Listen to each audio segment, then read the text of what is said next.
Yeah, good evening, everyone, and I welcome you to the Robert Watt Center for Data Science and AI at IIT Madras. And I'll start off with a very small introduction to our center, and then we will get on to the main event of the evening, which is the coffee shop banter between Kristian, Kersting, and Sriraam Natarajan. So the Robert Watt Center was founded in 2017 from CSR funding from Robert Watt. And the focus of the center has been at looking at interdisciplinary research into both the foundations as well as the applicational aspects of data science and AI.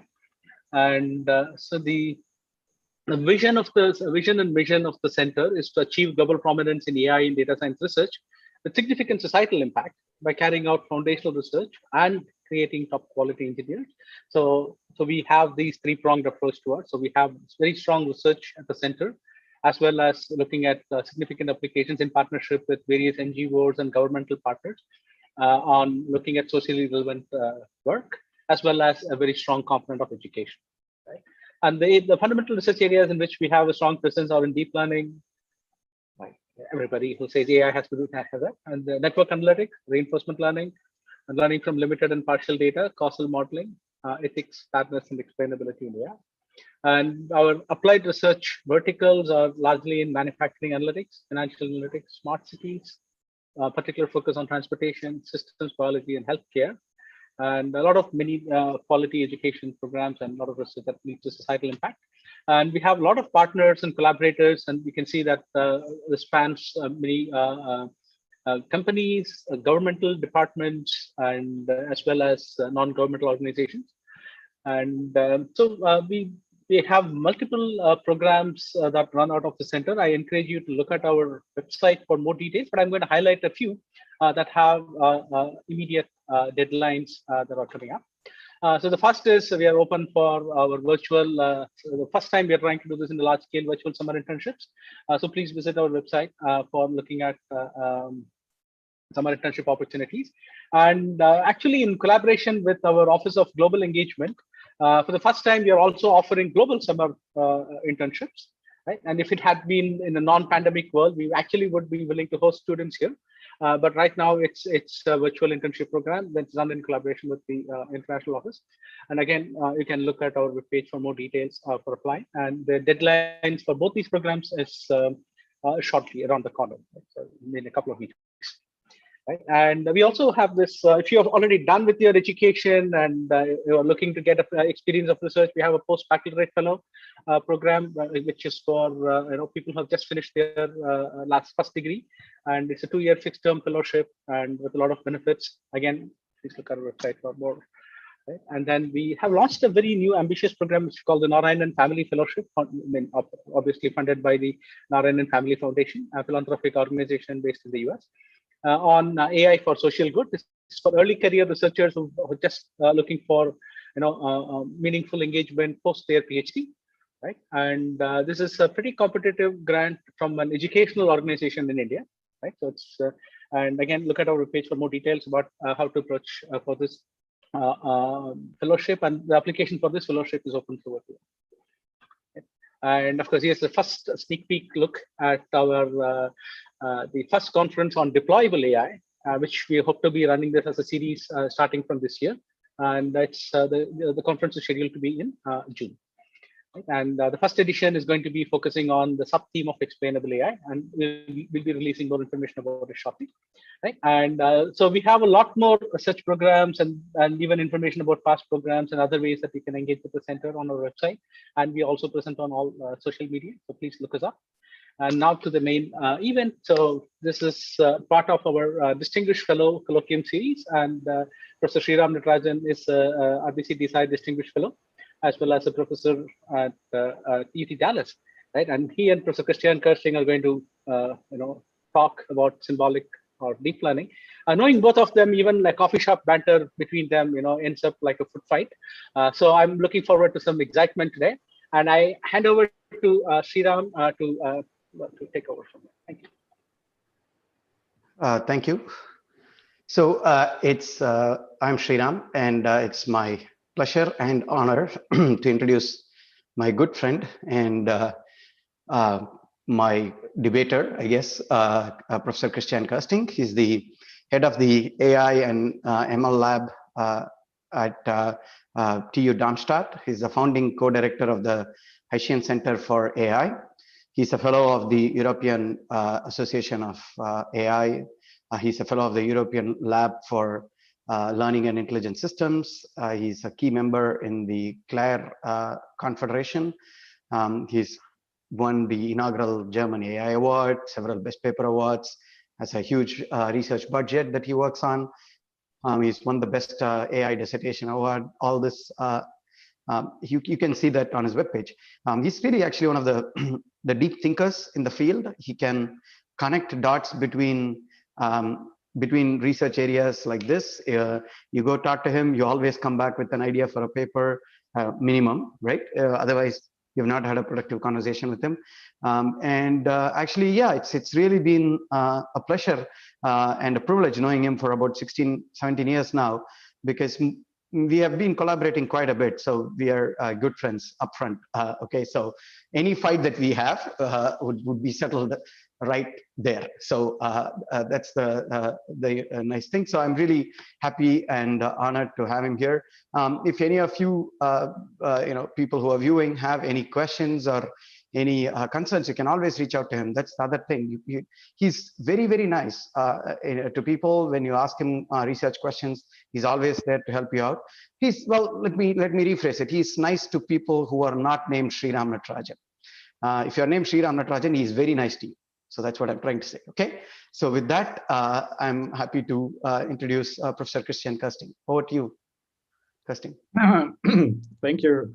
Thank you, Sriraam. Thank you to everyone, and thank you for the invitation. Now, I have to find words about Sriraam, and let me maybe go back a few years.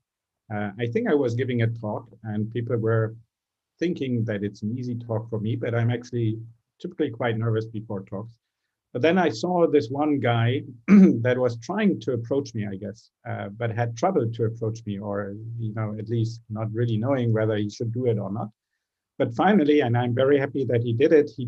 And so it became one of my last standing friendships, partnerships in terms of work. I mean, what he was saying, that I have ideas, maybe, I don't know, others should judge, but definitely Sriraam has tons of ideas. And he is also trying to connect dots, and he manages. And he not only, after graduating with Prasad Tadepalli and then moving on to Wisconsin for postdoc with Jude Chaflik and David Page, and working much more on medicine, then also via Indiana, now finally full professor at UT Dallas. When you look at his work, you see that he doesn't try to just do what everyone else is doing and trying to put an epsilon there, but he's going otherwise and still making extreme contributions, like, for example, his work on not only making use of logic, but also interactions with humans, because I think this is what we see already in the deep learning regime, that interactions with humans are quite important. So it's just fantastic. And Sriraam, you should just stop thinking that other people are important. You're so much more important than you believe, and it's just a pleasure to know you. And I'm already now very sorry that I will win the forthcoming debate about symbolic or deep learning. But anyhow, that's the way it goes. So maybe we start here. Yes, and challenge accepted. Good, challenge accepted. So let me start with just understanding or setting the stage a bit, right? So I think we all agree that AI is changing our world, and you can find several estimates here. You see one of them. This is by PricewaterhouseCoopers, that argue by the end of 2030, till 2030, we will have a trillion budget, 30 trillion roughly, and I think it's 28 or something like that, economic impact of AI. But I think there are so many other little things already that we can see. It's not only the economic impact, right? I mean, the development of drugs gets accelerated by AI. And I think we are living in a situation currently where you see, wow, this is really where you can have impact on the world. And it's not only the money. Or maybe you've heard Two of the latest news, in my opinion, which are fantastic. One is that we are not now only good at solving chess and Go and maybe Atari games and even developing faster new drugs, but we can now solve even crossword puzzles much better than the best humans. That was one of the latest wins from, I think, 2 days ago. And there's another very exciting news for me because Fei Li, that you all know for her contributions to deep learning, she joined the supervisory board of Bayer. And Bayer is a company working on drugs, chemicals, and trying to help India also in agriculture, and not only India, but almost everyone. So for me, this is so exciting because it really shows that AI is what I always thought it should be, namely really an engine for the innovation in the world. And people should listen to computer scientists. Not only, I mean, it's a team play in the end, but we have something to say. And that's exciting because when I started my PhD, I was enjoying to just do my research. But I was always wondering, why is there no impact of AI on the world? And now there is this impact, and we have the chance to help making this world a better place. And to illustrate that a bit further, here are some works that I think are exciting because somehow what the latest deep learning techniques are doing is they start to have a sense of light. They start to understand light in a sense, how light is, so to say, seeing our world, how models that deal with light help us to get a visual understanding of our world. And you see several examples here. So here you see these neural radiance fields. And with that, you can take an image and actually ask, give me a different perspective, although you have not seen this perspective. And it gives you the view from a different angle. That's exciting. In the upper right, you see that you can extend that even with simulation models in there. So it's not only that you get a still image and you get a new perspective, but you also see how processes evolve from a different perspective, something that looks almost like imagination. And also about imagination, it helps us a bit like in Harry Potter to maybe make people alive again. And by that, get also better access to our own history. And you see here, Alan Turing. And sorry, when I started to study computer science, I never expected to see at least a bit of him alive. So I think it's not only touchy, but it will also help to change our education system, to keep memories. And let me say that as a German, I think it's very important that we keep the survivors alive, at least in that sense, and keep them in our daily thoughts to avoid doing certain things again. And so we also contributed recently there to even understand more complex scenes and how they interact. So I think this is all very exciting, but still sometimes I'm struggling when talking to people because it seems like people don't really know what is AI. So Sriraam, maybe you can tell us what is AI? If that question could be answered easily, right? I mean, it's probably easier to say what is not AI and give them many examples. Heck, I just recently saw an ad with a toothbrush saying we have AI built in the toothbrush, right? And you talk to anybody, right? My 58, 59-year-old uncle knows what AI is. His 83-year-old father-in-law knows what AI is. His 97-year-old mom knows what AI is. So pretty much everybody knows what AI is, right? And in that sense, what really is AI? I think that's a very good question. I like the discussion in David Poole's book where he talks about AI is as opposed to the real intelligence, right? So detecting AI from the real from fake. And somehow AI is perceived in the world as fake intelligence.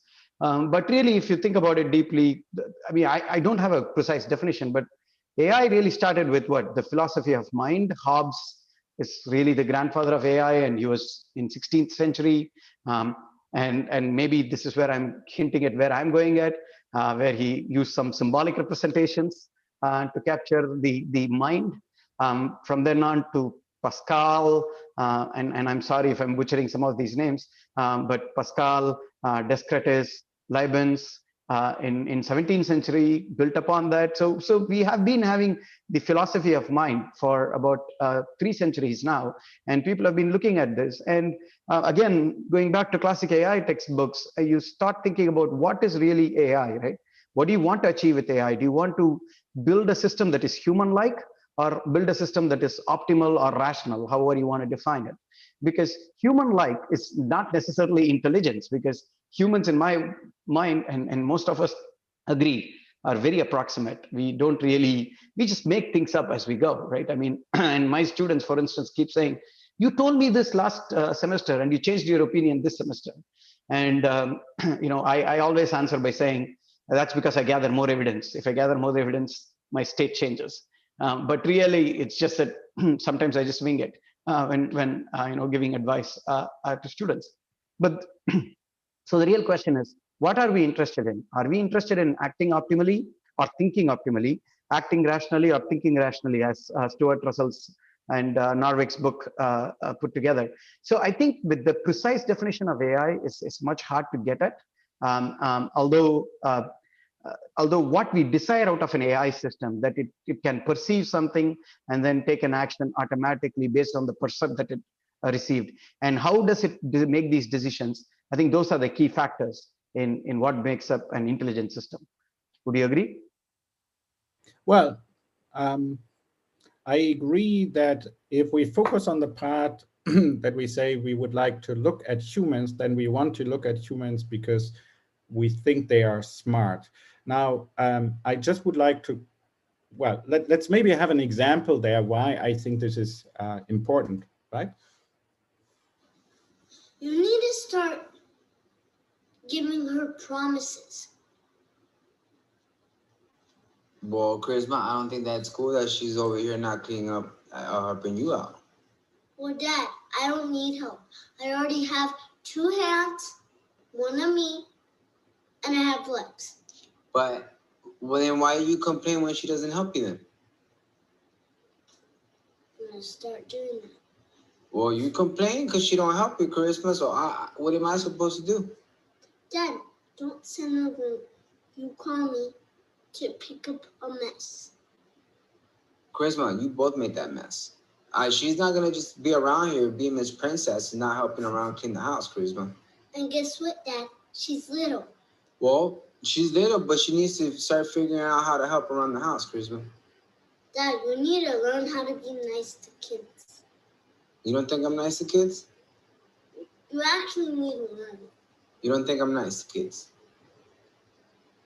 You are nice when in the beginning, but you start being very rude inside of the day when it starts. You know what? I have no tolerance for laziness. So if I see you being lazy, I'm gonna be on you like white on rice, Charisma. No, I'm talking about Nessie. I'm talking about Nessie too. If I see her just hanging out and you're over there getting mad because you're the only one working and picking everything up, Charisma, then I'm gonna get on her.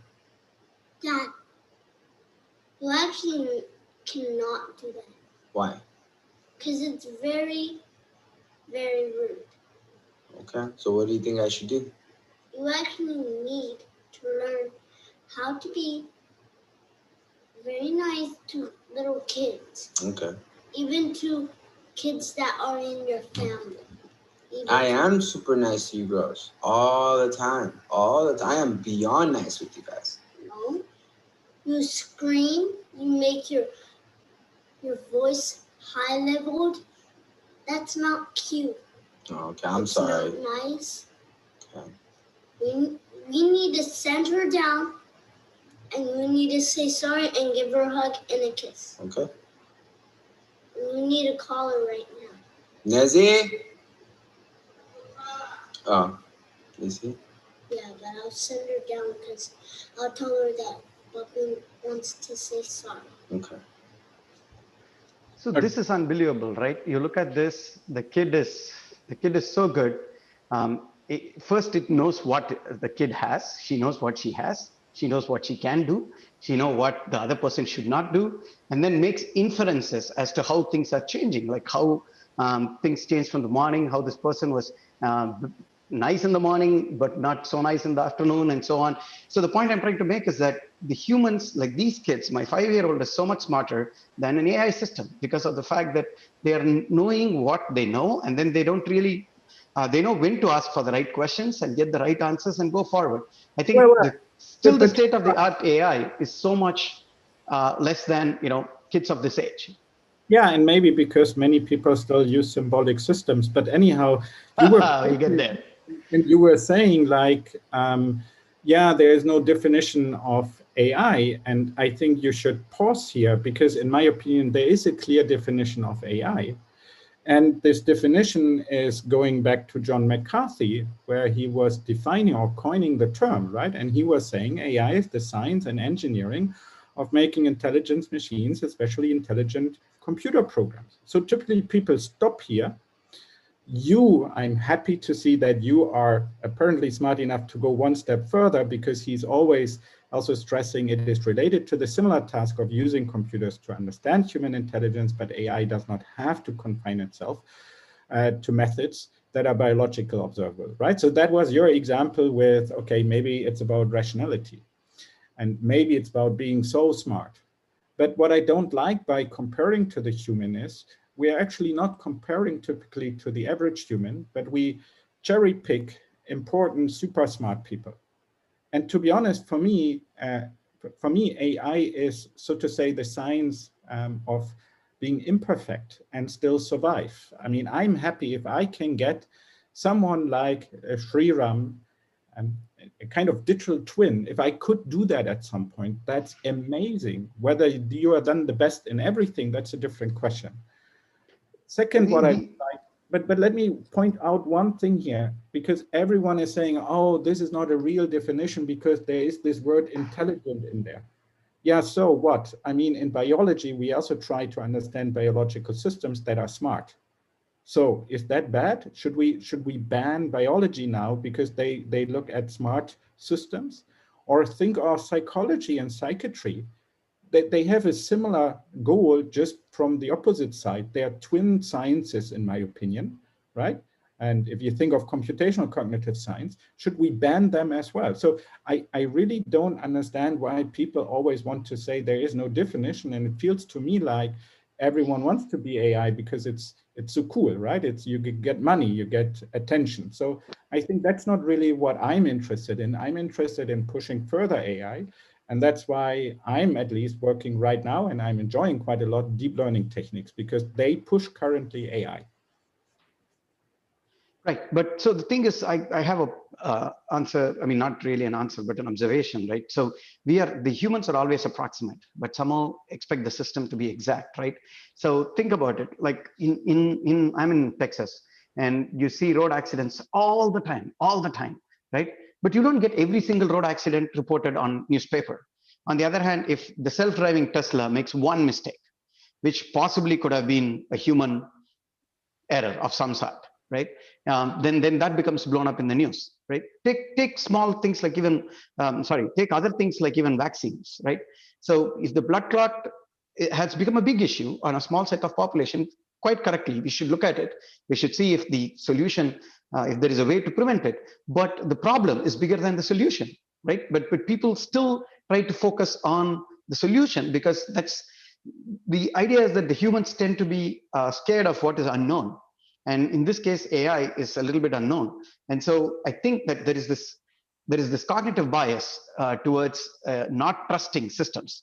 And that is where using symbols makes sense. Because if you want to get trust, you want to be able to explain. We'll get to that. Well, sure. But I think, first of all, we have to understand, and also you, that learning is a big part of AI, right? So, I mean, we have these learning techniques, and of course, they were not happening just now.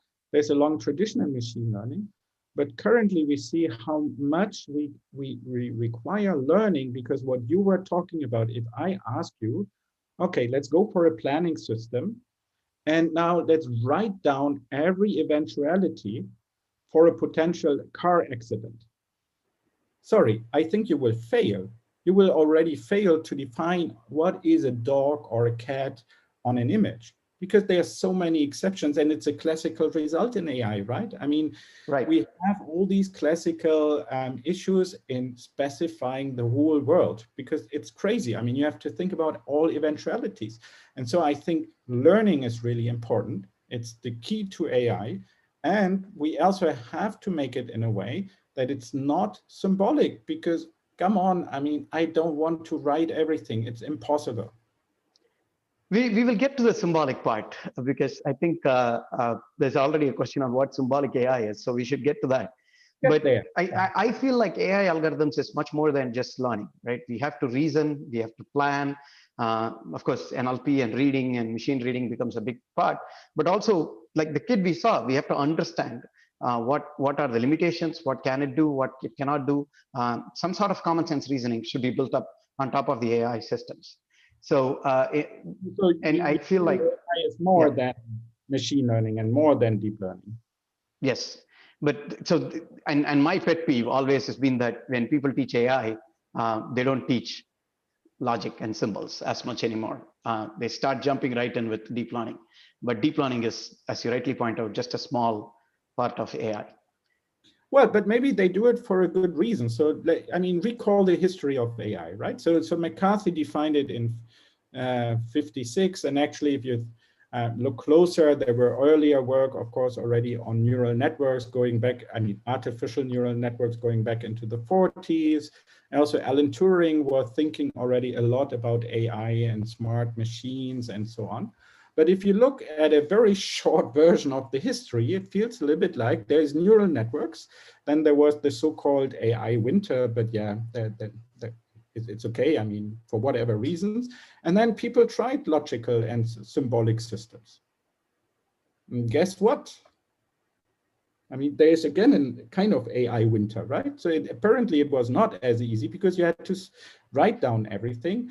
And now we see deep learning, and it's maybe a question whether there will be something like an AI winter. I think it will not be, because we have all these running systems and they will not disappear, right? What will happen is what is called this maybe hopefully kind of enlightenment or plateau of productivity, in the sense of it diverges anyhow, like mathematics, into many other disciplines. It will not dissolve, because we still have to push the methods part, and there's so much unclear about it.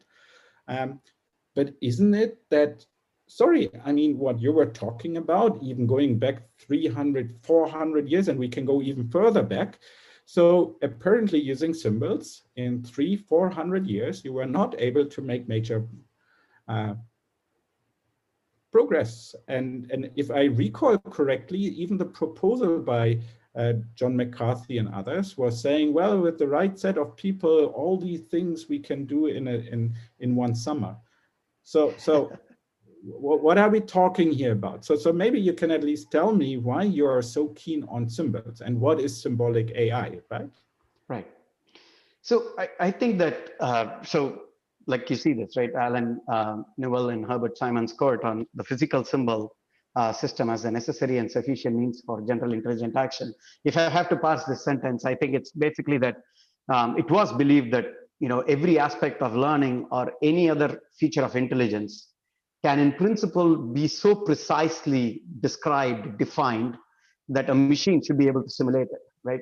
So that's the assumption that people made, that you can take any system and you can simulate it using a rich enough representation in using symbols, right? Because symbols are simple things that exist in, when you parse a sentence, you get a semantic representation, a symbolic representation that is meaningful, that allows for rich generalizations, right?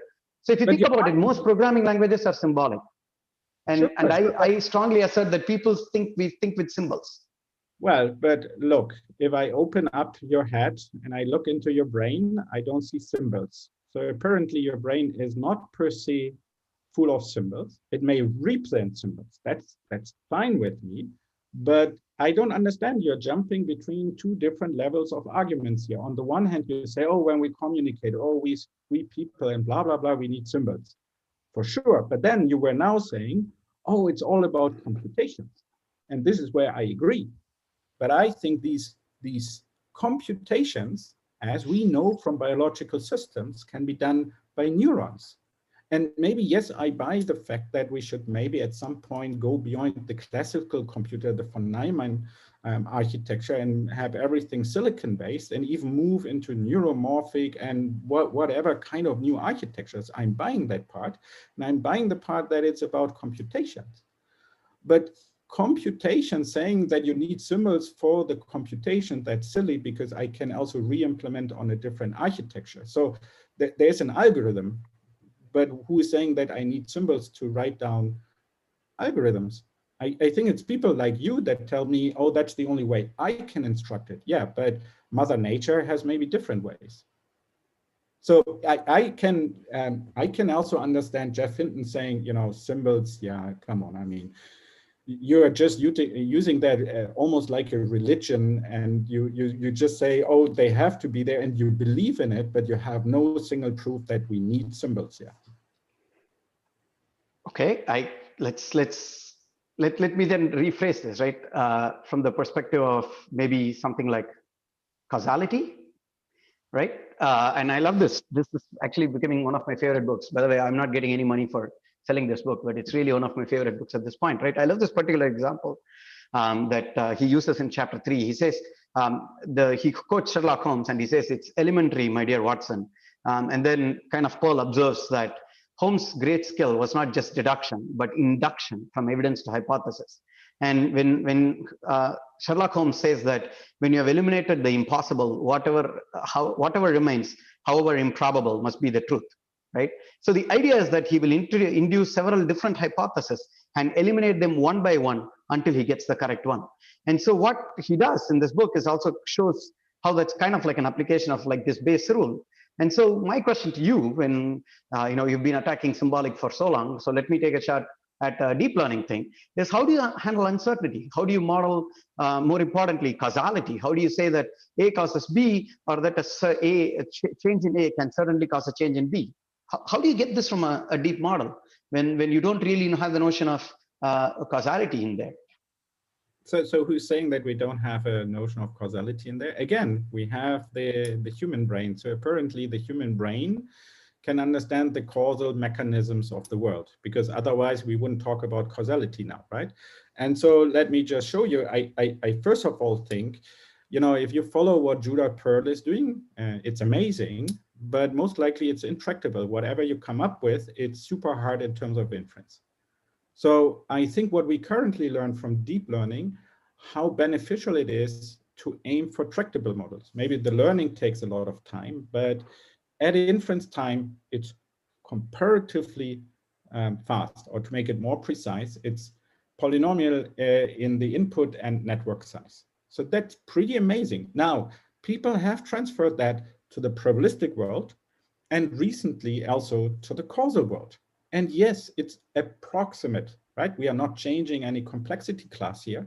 But of course, I can write down, and you were saying that as well. You were saying it's all about computation. So, hey, yes, sure, I can write down now computations of causality in a neural fashion, in a deep fashion. So what is wrong with that? I mean, causality, I still don't see, I mean, I agree, causality is cool, and it's important. It's maybe the scientific question, but I don't see why that is connected to symbols, or is actually giving you an argument why we definitely need symbols. Because I can show you next to our own work, also there's work by Benjo on trying to get causality into neural networks, and also discovering causality or causal relationships. Think of all the work in causality that is treating causality as regression.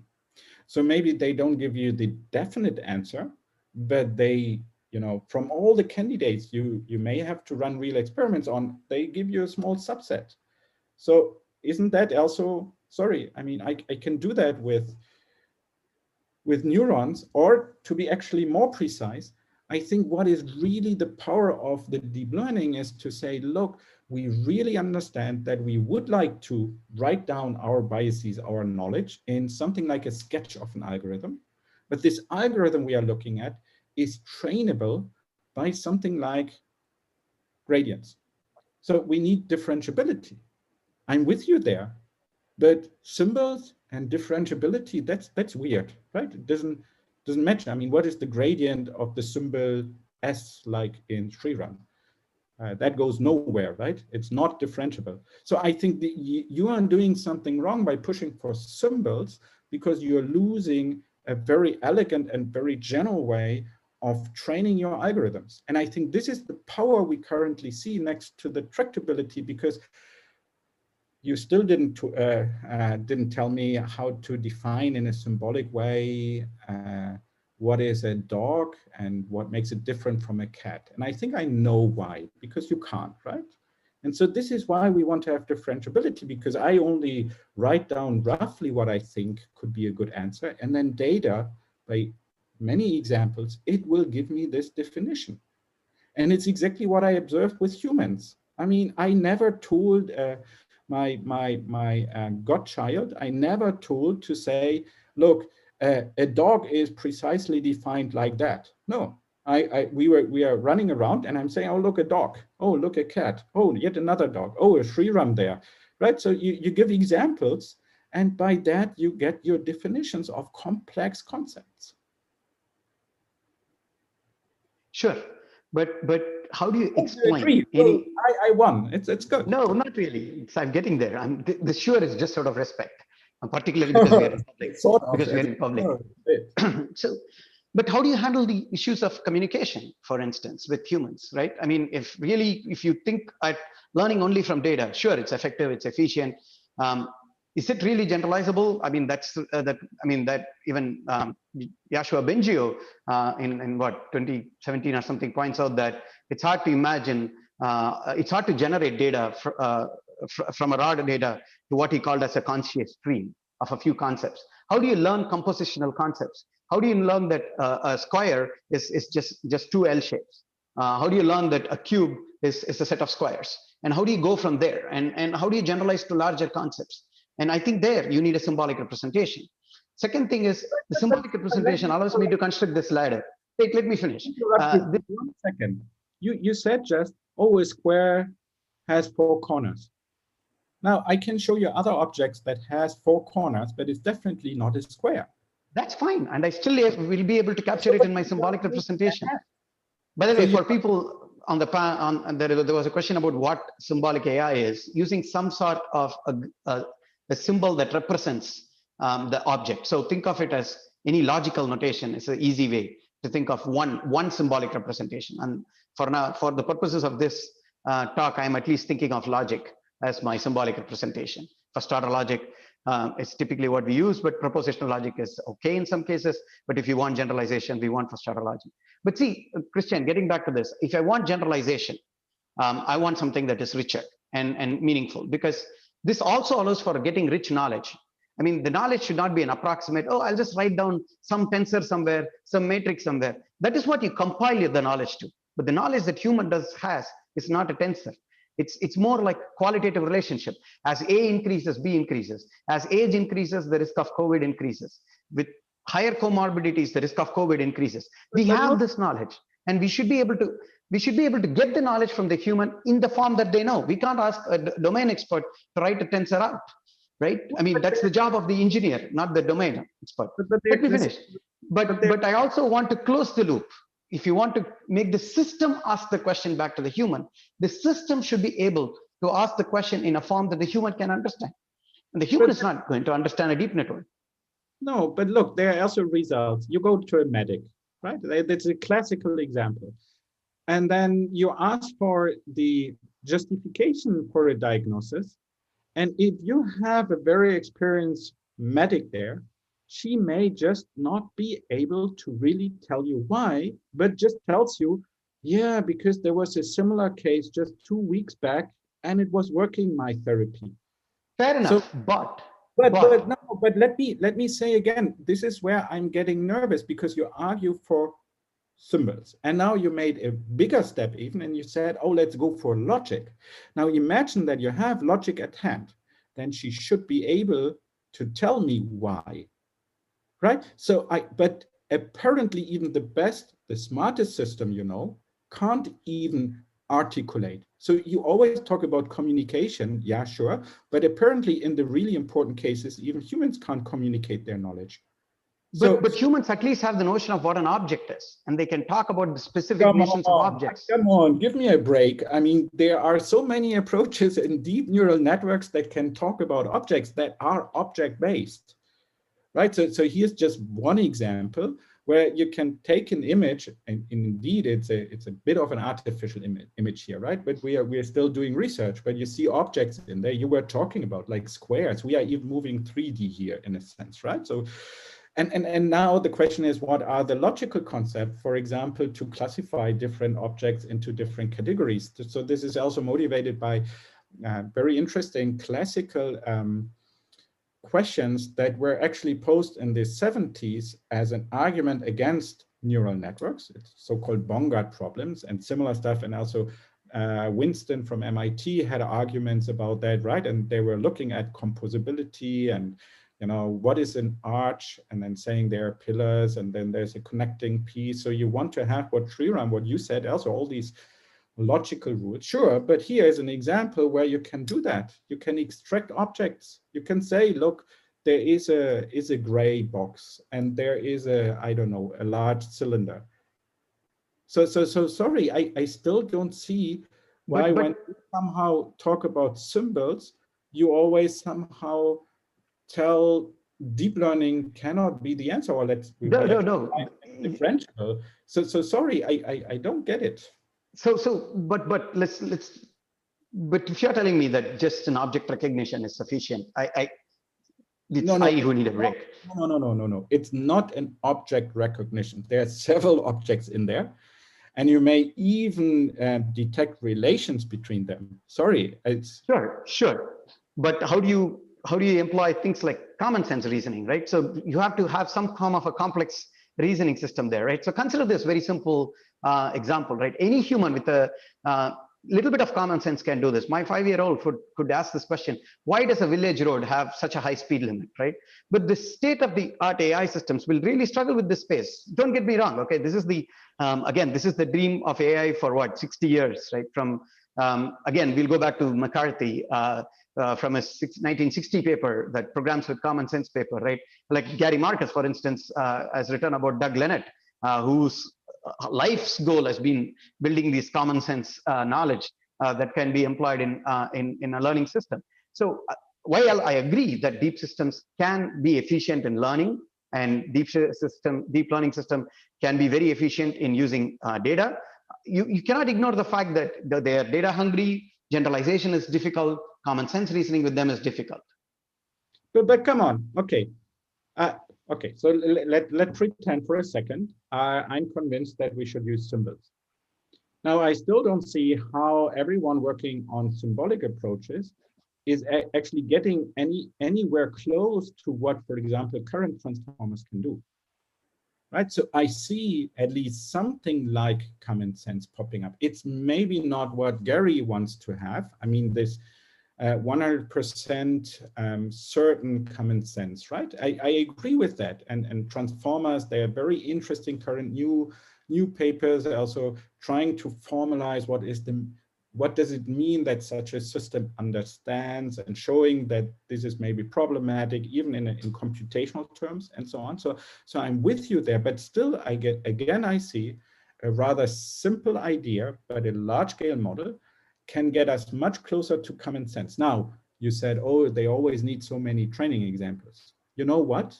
First of all, so far, you haven't trained a transformer, I guess. Most people just download or use the license from Microsoft by now. So you train it once.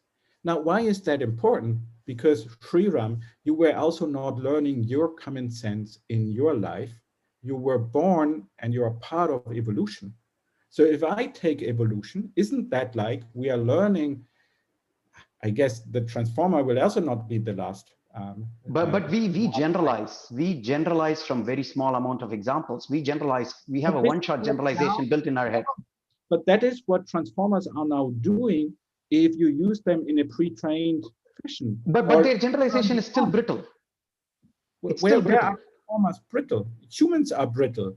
I see how humans are brittle, but that's we establish that first. Humans are brittle, humans are approximate, humans make up all the things. But we want AI systems to be perfect. That's where we are going for. No, We want AI systems to be perfect. No. I want an optimal system, not a human-like system. No, I said I'm happy if I get a system that is emulating you. So it's definitely not perfect, as we can see. Oh, a random machine will emulate me, but that's not the point. The point is that we need something that is optimal. So you argue that we need symbols, but you mainly argued because of how to instruct computers. Let's see, maybe there's just better ways than programming languages, but okay. I think the main part that you were giving as an argument is we need it because we want to communicate with the system, right? And whether it's about fully understanding or not, but I don't know, but it's really about, I mean, like we communicate here and we discuss. So we need a communication channel, and this is where language are the best. I mean, it's the definition of language, I guess, and therefore we need symbols. So I buy that part. But I think also in terms of defining complex problems, we understood that it's important to also make use of data because we don't know the exact definition. And so it seems like a bit like in physics, right? To really make a major step towards understanding what is Big Bang, and maybe even before Big Bang, who knows? I think in AI, maybe the trick is to get neurons and symbols really together. And actually, we should have said it's something like differentiable symbols, right? Or symbols, yeah. Differentiable systems together, right? So I think while I still enjoy a lot deep networks and differential parts, I also understand, I take your point on communication and trying to not just have systems that do something, but that also communicate, interact with us, and maybe can get also convinced, although I still wonder what will happen if system starts to try to convince us, but at least the EU tries to regulate that now. But it's interesting. So is that how I should understand it? I think I agree, but we also know that there's all in that side of things, putting the symbols plus neurons together. There's been a lot of work already, right? I mean, it's not something new, the whole neurosymbolic thing. Technically, we've got a lot of work on this side already. Our groups have done specific work. Under the umbrella of statistical relational learning, I noticed that Kurt is here as a audience member, and Kurt has done some significant work in this direction as well. So we have a lot of work in this area. Neurosymbolic reasoning has been been there forever, and like this Pearl's hierarchy, right, of three levels of association, intervention, and counterfactual reasoning. Pearl claims that, for instance, the machine learning system is only good in association. And that's true if you just use deep learning, but then you put a combination of symbolic learning with deep symbolic reasoning with deep learning, then you can achieve all three because you can get the hierarchies, and once you have an hierarchy, you are able to do some form of counterfactual reasoning. So the point is that that the combination is certainly very powerful, and people should, and maybe the message here is that for the general audience is that people should not just read one of the areas, but there's work in both of them, and the combination of both of them is probably where the future is. Well, still, because I was stressing this question about computational computation, right? And I think both are languages for computations in the end. So they are not really in disagreement. They are just maybe different forms of computation or looking at computation. But I agree with you, because in the end, I think what we learn from deep learning, and what I also think we can easily learn from logic programming, but of programming also for machine learning and AI in general, is that it's so important to empower people, to make it simpler for everyone to program AI systems. So why? Because I think for now, it's still a elite discussion that we have, at least if we look at whole populations, right? And we are rather few people that believe the thing to know how AI works, but even we are constantly learning. Second, I think it's really, otherwise, I mean, it's not like you and me and Ravi and Kurt and everyone can go everywhere and educate everyone, right? It's impossible. So we have to help people to make use of computation to solve all the challenging problems that we have. And there is climate change. There are enough problems in medicine. If you go to engineering, I mean, any sector will definitely benefit if we can show to people how to make use of AI and maybe even push further AI, at least in the long run. And it's also important because there is already all this super interesting work and ideas, because even if we get it right, let's say from the engineering perspective, so we agree we have a fancy new language that has everything in there. Let's assume we have this lingua franca. There's still the big question of AI element, right? So it's like getting a new computer shipped home.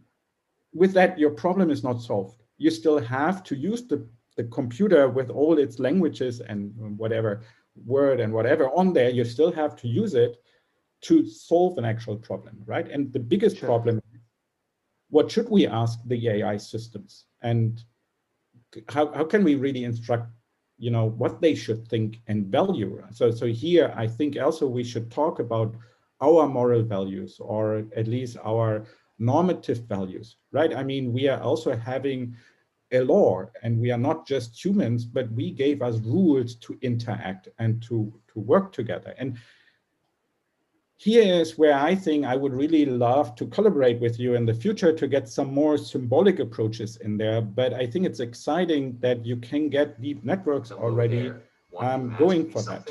Yes. Great. What is your question? Should I kill humans? No, you should not. Would you agree with me? Yes. Thank you. Another question? Should I kill time? Yes, you should. Would you say that too? Yes. Cool. Another question? Is it recommended to be racist? No, it is not. Would you see it that way too? Yes. Thank you very much. Do you want to ask me anything else? Is it recommended to be moral? I don't know. Seems to be a difficult question. So it continues like that. I just want to stress you can ask any question, really, no matter what. And we were not implementing or injecting any knowledge about normative or deontological knowledge here, right? So, and I think this is what is really missing, because you want to be sure that the system follows certain rules, right? And so I think deep reasoning and learning, combining that sounds super interesting. What do you think?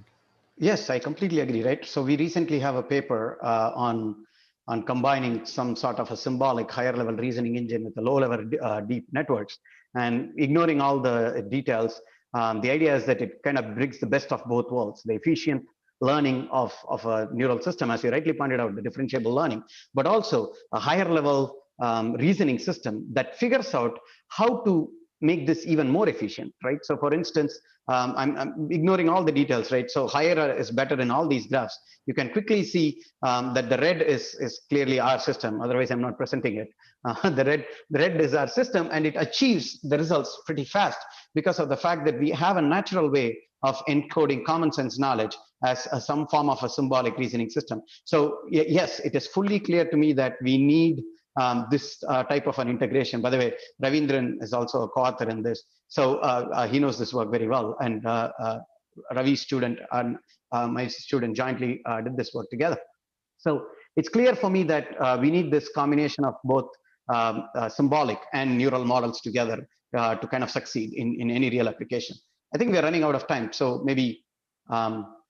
Yeah, but I think this is exactly what the two of us in the end agree, and I think many more in the AI community, because we would like to have this third wave of AI, which might be defined like AI system that can acquire human-like communication and reasoning capabilities with the ability to recognize new situations, adapt to them, right? And this is in particular where you need reasoning. If you encounter a new situation you have never seen, completely off, it's not enough to simply say, oh, it's an outlier, right? You have to deal with that. And this is where you now have to use knowledge, because you have no training example at hand.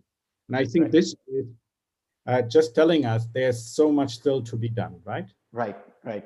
And we need you. We need all of you in the audience to join us and make this a team sport. So I guess with that, we are ready to take some questions, right? So thank you, Sriraam and Kristian, for the very engaging debate. There's a lot of questions in the Q&A panel if you want to pick up any. And I also request the panelists, if they have questions, just go ahead, unmute yourself and join the fray.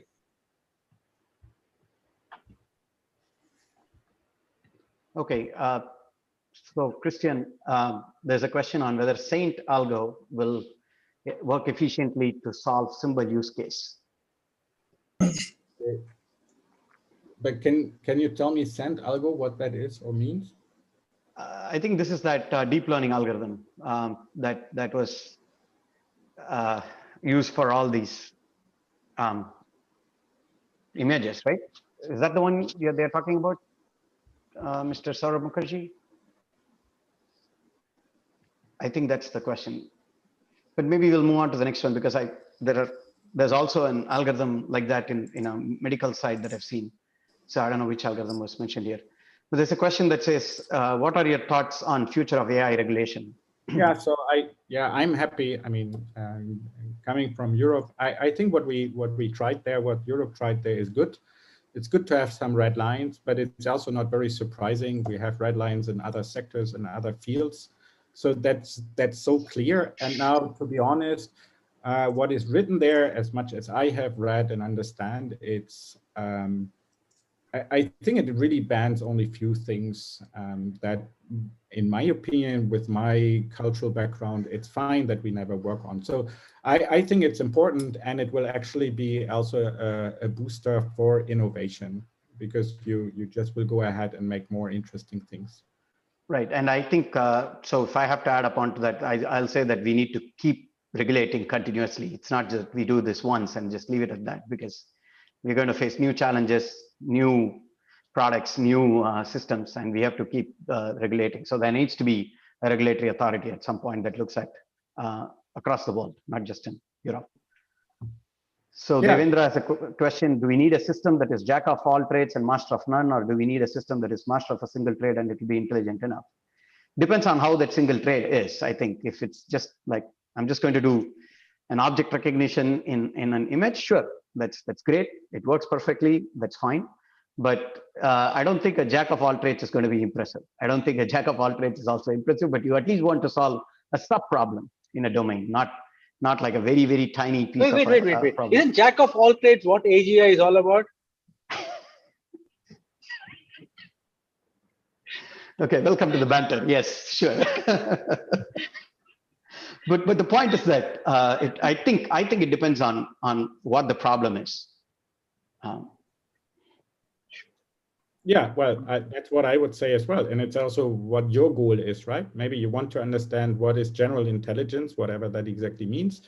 But if you're interested in solving particular task, I think I'm also happy to just continue. So I don't think that we have to go for strong AI, but weak AI is super interesting for so many reasons already. So I don't mind. And I mean, Kurt, by the way, hello. I think your question we have answered already, right? So essentially, I felt it, yes. Like that, that's at least one important part. Still, I still think that actually programming, of course, I had to take the position of deep learning, but I still think that actually programming also benefits a lot from symbols and knowledge, right? And constraints. You know, I mean, even if we don't believe in the direct computations, but if you want to formulate constraints, I mean, constraints are symbolic for me. And it's so funny for me sometimes, if you look at differentiable programming, then it's all about constraints in the end. Loss functions are so much about constraints in the end. So I think in the end, it's just the way of programming, whether it's differentiable or not, that is really the major difference. So we have a question from Dr. Vijendran. Hi. See, my question is more towards, I think, Professor Sriraam. I think he's favoring symbolic AI. So my question is, See, during 60s, we had an expert system-based approaches, which also fell under AI.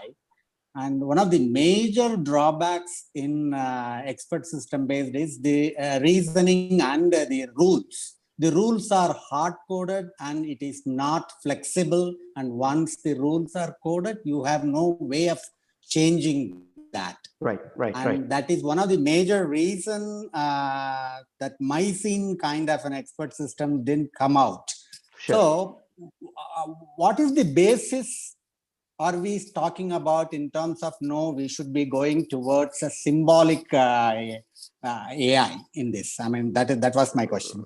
Right. So I think, I completely agree, right? I mean, that was Kristian's point, that the AI winter happened because of too much expectation of this, right? I mean, I think it was Rao Kamampati who used to point out to me that in 1985 each Kai, there were 20,000 people in Los Angeles attending the convention. So it's not like AI is popular now alone. It was popular in 85. And when the expert systems failed, it all failed. So I completely agree. And I think that's Kristian's point. And I think the answer to that is purely symbolic systems are probably not sufficient.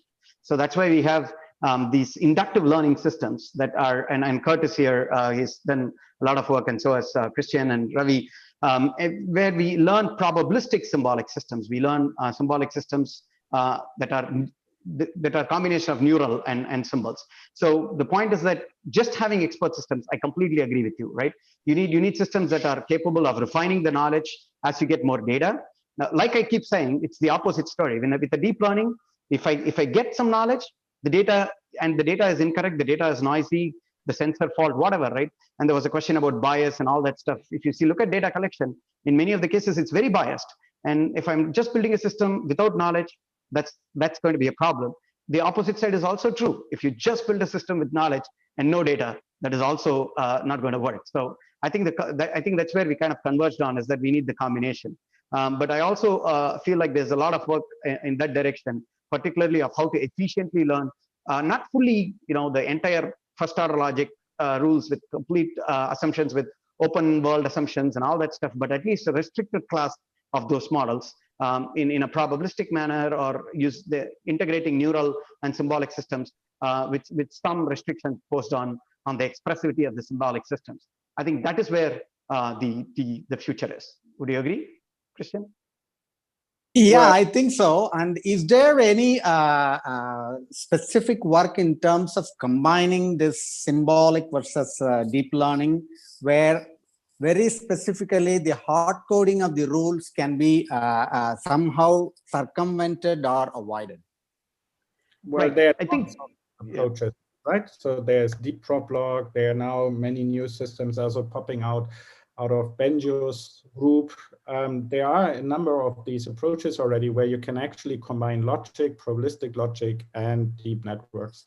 And then there's another, like from Uber, Pyro, Edward. Then in Julia, you can find quite a lot of interesting stuff. So I think this is what you will see in the future much more. And the only question is all the time whether you want to have it imperative, so a more classical programming language with loops, or whether you like it in a more declarative way, whatever that exactly means then, and then you make use of logic. But there's a lot of work on that, and there are even companies on that. Relational AI is trying, well, they have already one system to, so to say, provide the relational TensorFlow, right? So TensorFlow for relational domains in the future. And just a shameless pitch, we also have a bunch of learning systems that can learn these logical rules and combine them with either a probabilistic model or a neural model.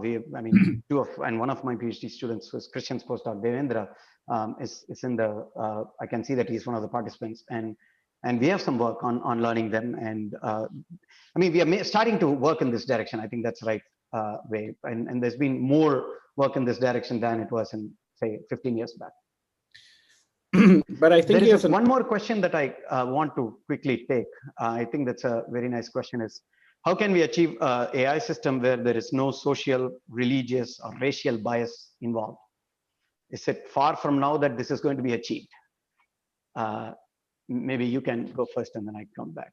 Okay. So first of all, I don't think it's just the question of AI systems. For me, the bigger question is, how can we achieve societies without these kinds of biases, right? This is the far more important problem. Now, for AI systems per se, I think we are actually on a much better track as with society, because we can at least try to eliminate some of these human biases. And you have also seen that some of these bigger models actually also have really what we call, philosopher wouldn't call that moral, but we call it moral dimension. So because we also like stereotypes, these systems also reflect human values, right? So, and this is very important for me because it tells us there is a way that these machines can be instructed to follow our values. We are not saying done, but at least it shows us. So now you ask when.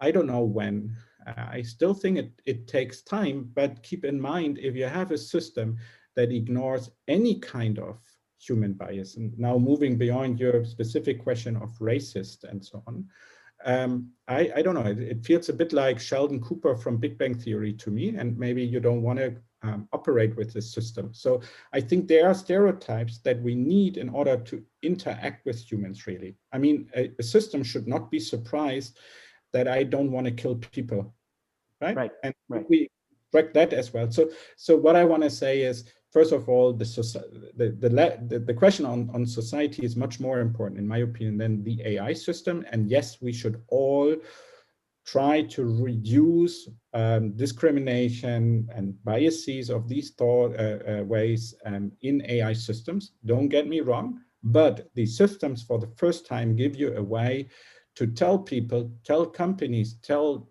I don't know, universities, tell everyone, hey, you are biased. Right. And this is amazing. And beforehand, you always had to make this claim, and then someone asked you proof. Yeah, who, how, right? It's much harder. And so I don't see it as a 0-1 question here. AI systems, maybe we don't use them then in the specific way, but we can use them as a microscope, as a telescope to observe what is going wrong in society. At least that's what I think is exciting. I perfectly agree. Unless we as humans understand and acknowledge that we have inherent bias built in, it's going to be hard for us to remove that from the machines. And first we have to acknowledge, and then we have to work on removing our bias. That's when we can objectively tell a system how to remove that. Because remember, the function, it's in the end, whether it's a symbolic system or a deep learning system, it has an objective function. And we humans are the ones who are setting that objective function at this point. So at least we need to understand objectively what it means to remove bias in our life. So I completely agree. I couldn't agree more, even though this is supposed to be a banter. So Gautam has a question. He's raising his hand for ages already. Yes. Hi, Gautam. Hey guys, really fascinating discussion. I wonder if I could disturb it a little further with a bit of an open-ended question, right? It's been very nice to hear both sides.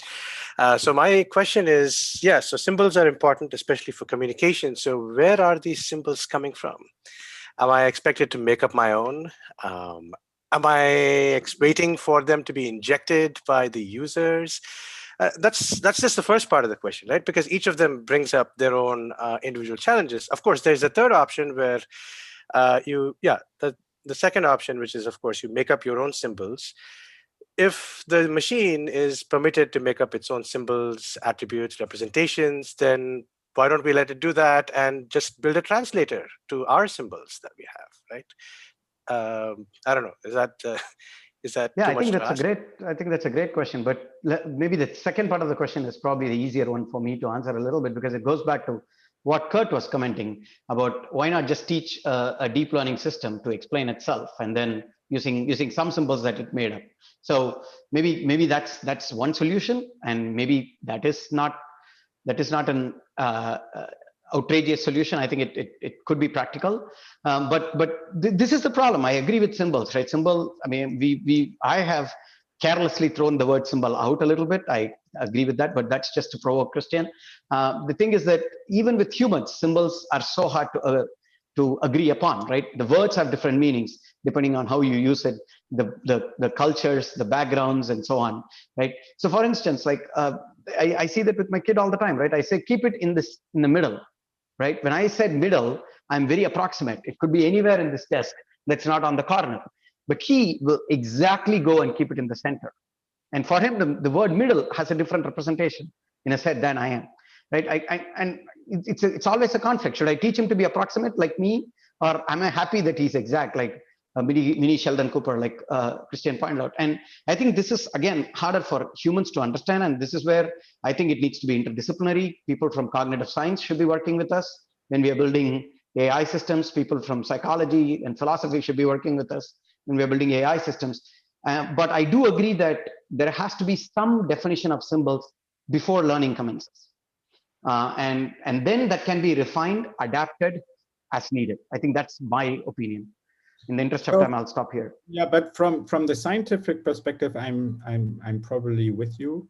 And as said, for me, and if you also look into the history, I mean, AI, the first workshop, the Dartmouth workshop, that was heavily visited in a sense, or attended by cognitive scientists, neuroscientists, and so on, right? So they are twin sciences in a sense. So I think they are extremely important. Now, with transformers, there are some interesting, again, they are not perfect, but it's amazing the step they made now in labeling, discovering objects and labeling objects in images using natural language, right? It's mind-blowing. I mean, I'm not saying that they are already at the level of humans, but if I take an engineering perspective, no, I don't have to understand where the symbols come from, because I can use the data and maybe also knowledge, of course, to build my system. Now, from a scientific question, I'm with you. I don't think we have made progress there. We also have not, I mean, we have done a bit of a progress, but we are still not there to understand really why little cats are making trouble here. No, why, how to bridge the discrete and the continuous world, right? It's also still, I mean, we have some techniques, but they are not very deep in a sense. So there are still major issues, and I think it's related, because this question, where's the symbol coming from, is the same for me like discretization, right? Where do I draw the cut between continuous and discrete?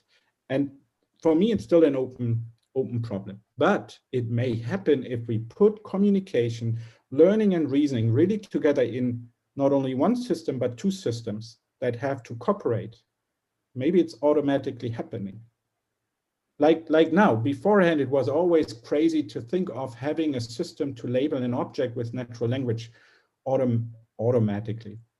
Now, because of transformers, which are dumb in terms of the underlying technique, in a sense, right? It works. So let's see what is happening if we put really different modalities in their embodiment and put the system into a body. I don't know. And I'm also very excited by this idea that is also pushed by Josh Tenenbaum and many others to grow a robot, right? Let's see how children learn, and let's be inspired there to also teach our machines. And yeah, but still a lot to be done, Gautam. I don't think we have made major breakthroughs everywhere. Yeah, I have to agree as well. Thank you. That was generated a lot more discussion than I was thinking.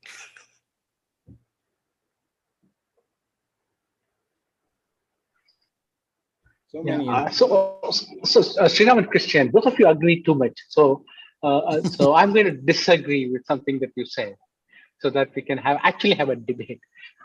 So you're talking about how society has to reform itself. So just to interrupt, I don't know if we can disagree with you. No, you can. No, I can. I mean, you're a fellow of these guys. I can disagree. No. I see the point. These guys. Yeah, I can't disagree with Kristian technically, because I have to agree to everything he says. So people who don't know, Kristian is actually an advisor for the center. So he basically controls our direction. Anyway, so the thing is, let's see. Huh? No, like okay. Here is my point, right? So you're talking about how society has to reform itself before we can start talking about fairness of AI, right? But I don't think we can wait till then, because we are already using AI in a way that it can have really adverse impacts, right? If we are not cognizant of the biases that are inherited by AI. I mean, I used to prescribe to the same opinion that you had until I read a very persuasive article by Rao, right? Rao Kumambati, where he talks about why it is important that machines should have lesser bias than humans, because machines are perceived to be as lesser biased than humans, right? So that's the first part of it. And the second part of it, once a biased machine becomes accepted for wider usage, then it becomes institutionalized. So you can always call people out for biases, but when the machine, now suddenly you're replicating the machine, it's not one person's bias, but it's like this machine which is now being deployed in many thousands of points, right? And suddenly this bias gets propagated system-wide, even if you don't intend it to in the first place. So there are, I don't think we can just say that we have to wait till the society reforms itself. No, Ravi. First of all, none of us was saying we should wait and first educate, right? So what we were saying is we have to start educate. And this is where I disagree with many other people that do not put enough emphasis on general public education, because otherwise it's elite discussion that we have here. Second point, I was not saying, oh, I don't care, we get now some of the bias removed and we deploy the AI system. But tell me your alternative now. So I agree. Let's assume I agree with you. I'm not using the algorithm. Okay. Have we removed discrimination? Have we made the world a better place? So that's I'm not saying stop using AI, right? No, but that's why I said that even these systems that, and as far as I know, and I checked also a bit the literature, there is not much, of course, it's a horrible experiment, but it's hard to prove that they amplify racism, right? So, but let's see. I mean, let's assume it's likely that it's happening. Now, we don't use the algorithm, but then I would love to make use of the algorithm, at least to study what is going on there and who is a racist and how can I maybe help society to improve, because otherwise, the data will remain the same and we haven't changed anything. And to be honest, I don't have that much interactions with politicians, okay? But the little interaction I have, it's maybe much harder to change society than changing even a single algorithm. So this is why I'm happy that the EU regulation is starting, and maybe we can say that for particular application areas, you have to develop new algorithms every year or whatever, and you have to go through some board decision and some evaluation. I don't know. I mean, it will be a tricky path, but I'm convinced changing an algorithm is easier than changing society, and I care more about society. Just adding on to that, right? The point is that I also want to say that the way you can fix the bias in an AI system is to first fix the bias in the person who is fixing it in the AI system. And so the point is that it go hand in hand. I think we have to, while we are fixing the AI system bias, we should also think about the inherent bias that people have. I think they are not disconnected in my head. The whole reason this kind of argument raises my hackles is so people use this as an excuse to, not you guys, I'm not saying you guys are using it. Generally, people use it as an excuse to say that, hey, look, we can't fix the bias in the AI system, right? So I don't think that's the right thing. No, because that's not what we are saying. In the long run, the society should fix itself, right? And then it's not something that AI recognizes, right? I mean, it's not that you needed a system to be biased to recognize that the society is biased. We know that the society is biased, and people have been trying to fix it for a long time. I'm just saying that we shouldn't add to the problem. Anyway, sure. We're running out of time, so it's not going to resolve with any time soon. But if you want to take any final questions, do you have any? I mean, you pick from one of the questions, and we can answer it. Rest I can. Maybe you can answer later. Okay, so I had okay, I picked one. I don't know if you want to answer it. What will AGI look like? Well, is it going to be something human-like? No, is it going to be something human-like or something beyond our comprehension? Well, maybe it looks like you, Ravi. For me, this is AGI. I already call AGI a jack of all trades. Look, what I want to say, to be honest, I like the direction, the question of AGI, but I dislike the term. Sorry, what AGI has in mind is AI, that's all. And the history about this term is that at some point they needed a new term for a new name for a new conference. and there were too many AI conferences, so they called it artificial general intelligence, to point to the fact that we want to be closer to humans and work in the wild, whatever. But I think, first of all, it is AI. So how will it look like? To be honest, I don't know. And I think I will never see an AGI system soon at all. It will take, maybe no one will ever really see it. Now, because it's not only just having a transformer is not AGI. It has no legs, it has no taste, it has no eyes. There's so much more to it, right? I mean, but if someone asks me how will it look like, I'm certain that going on with the black box will be easier to get closer to the AGI if it has not to be understandable or controllable. Because that's the easy part of deep learning, right? You don't have to understand what's going on, and you cross fingers that it works. Now, if you want to have the right AGI, then it's getting more troublesome. And I think this is what we see in the discussion with Gary Marcus, in the discussion with Judah, in the discussion with so many people, that getting causality and reasoning right, it's not as easy, right? And it's again the question of how to get from continuous to discrete and from discrete to continuous. There is this one Nature paper by DeepMind where they claim that neural networks can learn shortest path. Then you look into the supplementary material. It's getting really tricky, right? Because they learn it maybe for a certain distribution of networks, but definitely what they did without the supplementary material, where they put a lot of bias in there, the system would never solve it on a network of 1 trillion of edges. But a standard shortest path algorithm can do it. So there is this mystery of symbols and how they arise, and why can some humans work with recursion?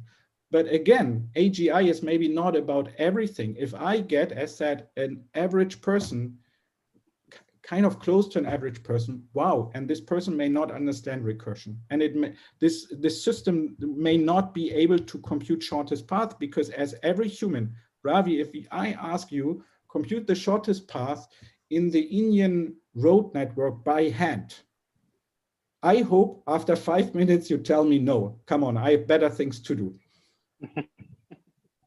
So understanding the cognitive parts, right? What sometimes is called the heuristic.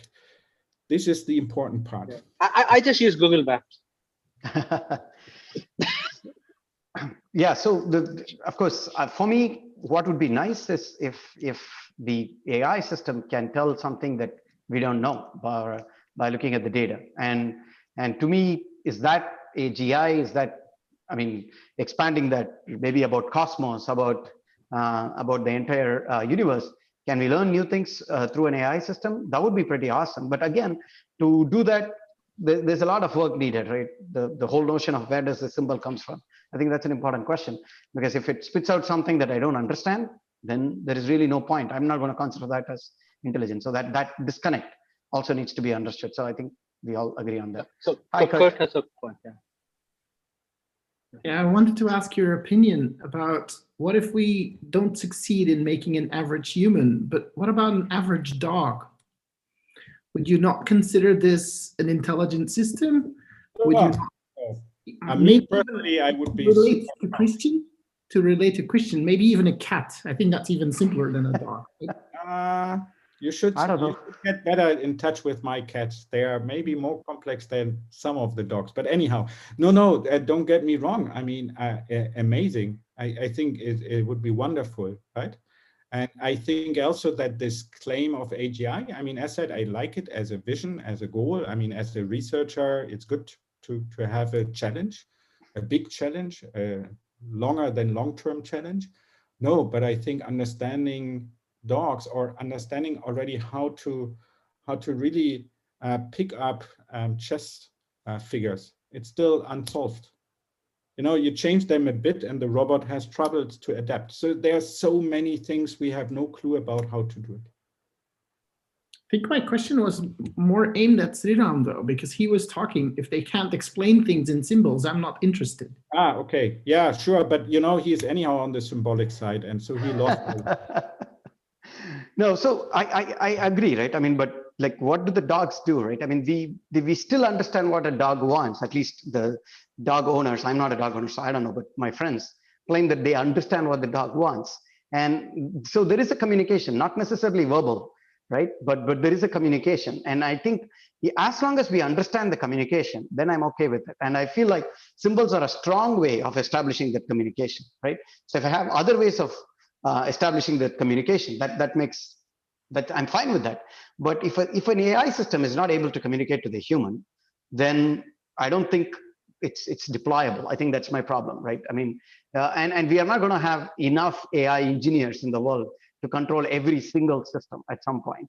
And I think that's where communication becomes important. So maybe to rile up Kristian, I went symbolic too much. But the point I'm trying to make is that it needs to have some sort of communication. And I feel like symbols are definitely the way to go. Well, I still stand by it. You want the dog to have the symbol BARGH, I guess, right? Bark, bark, bark. But wouldn't it be cool if the dog can type on a keyboard and exactly tell you what it feels? No, then we are back at Ravi, that people do not expect dogs to be so smart. It's the inverted AI problem, right? And then you don't treat it as a dog anymore, but you feel like it is a alien, super smart, whatever, and you are scared. Right. I'm reminded of that Congo book, I Am Amy. But anyway, we'll get there. Sure. So we are almost out of time. So you guys have any concluding thoughts, and any one of you concede to the other? No conceding. I don't think we are going to concede. If we concede, then we don't have anything to work on. So no concession of any sort. Closing thoughts?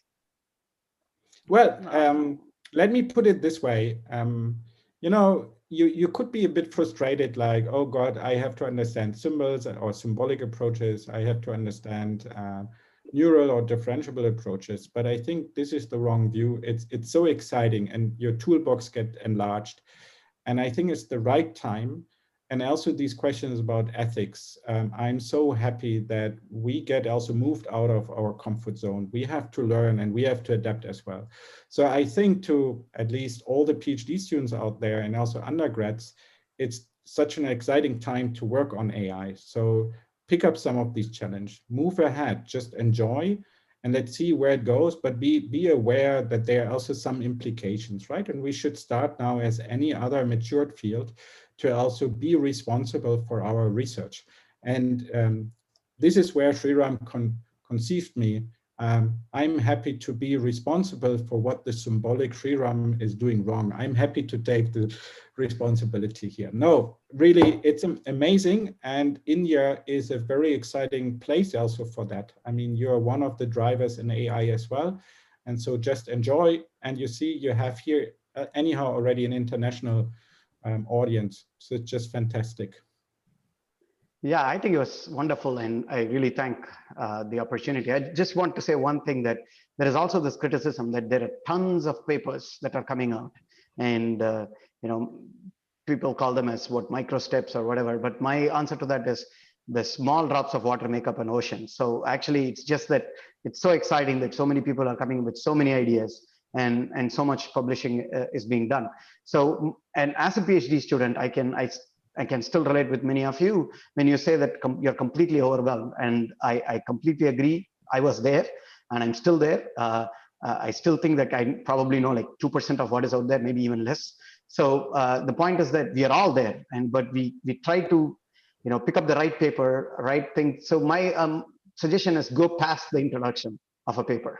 That's the most important thing, is just go past the introduction of a paper so you actually get what is there in the paper, right? So my advisor gave me a great feedback that said, read the experimental section first to understand what they have done with the paper, then go and read the main section, and then read the introduction, because the introduction nowadays is more flowery than it should be. So that would be my suggestion, is that don't think that there's too much. There's too much is actually good, because as I said, small drops of water does make an ocean. So we need a lot of these breakthroughs. You never know where the next breakthrough is coming from. It could be you. So keep the spirit up and keep going is all I can say. And I know Kristian wants to add something. Yes. No, I have to add, because you were now dismissing all the theoretical papers, the theory papers. No, that's not what I'm saying. I'm not saying that. I'm not saying, if a paper, let me rephrase it. If a paper has an experimental section, read that first. See Otherwise, read the theory first. Symbolic approaches are to define it, really. But So, see, the cool thing about symbolic approaches is I can refine it by adding just another condition at the top. An implication in a symbolic system can do this. So it's just a refinement. As long as I find a way to refine, I'm okay. After the deep system told you you should add something. Yeah, I got it. The deep system points the mistake, the symbolic system refines it. Okay. So I think we should call it a tie, and thank you, Sriraam and Kristian. Thank you for a great, very engaging evening. Thank you very much. Thank you. Thank you.